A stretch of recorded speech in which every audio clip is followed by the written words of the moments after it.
Mr. Speaker, I want to apologise.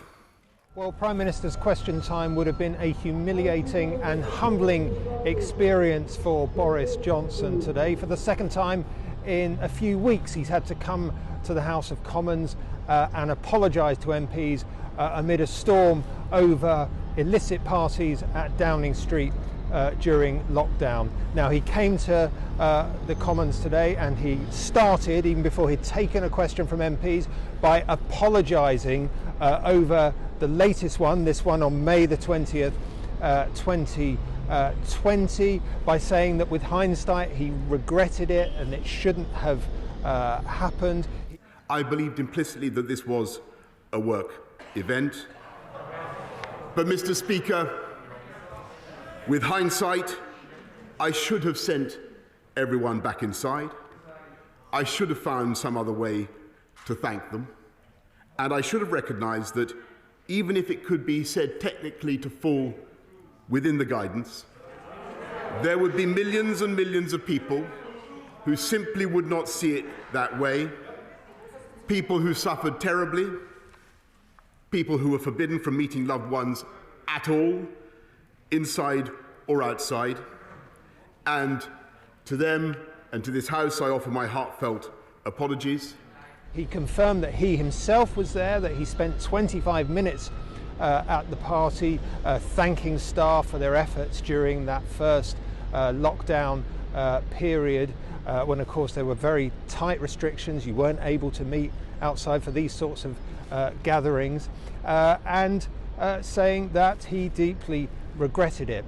But, and it's quite a big but, he made it clear that he thought at the time that it would have been okay within the rules because he thought it was a work gathering. He wasn't thinking that it was a party. With hindsight, again, he said that he would have told people to go back into number 10 if he thought it was a party. I thought it was a work event, and Mr. Speaker, I regret very much that we did not do things differently that evening. And Mr. Speaker, as I've said, and I take responsibility and I apologise.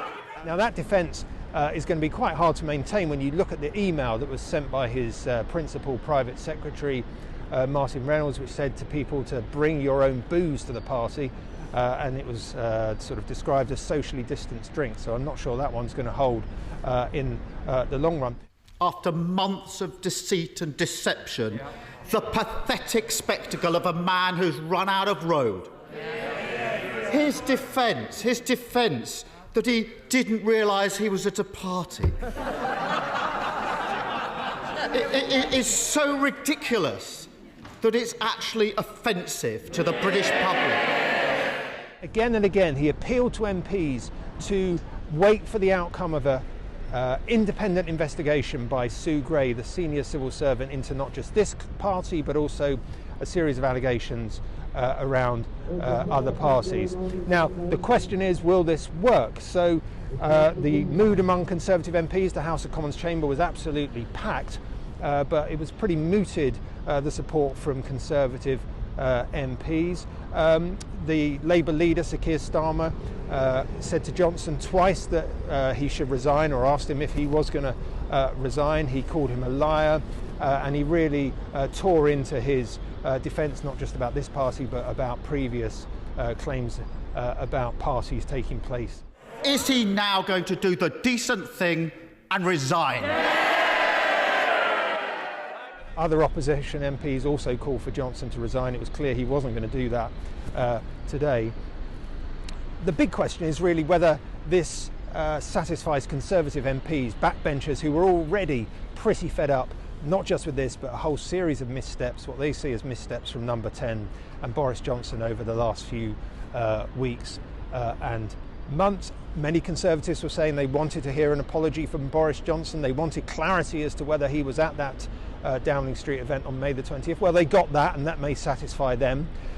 Many will probably wait for the outcome of the Sue Gray inquiry before acting.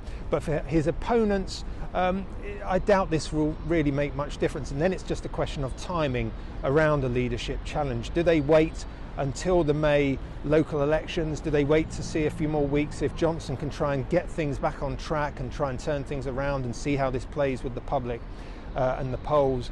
And of course, those opponents of Johnson will be very conscious of the fact if they strike now and they miss the target, it could be another 12 months before they're able to mount another leadership challenge, and that will be very, very close to a general election. So some very, very finely balanced decisions in the days and weeks ahead for Conservative MPs.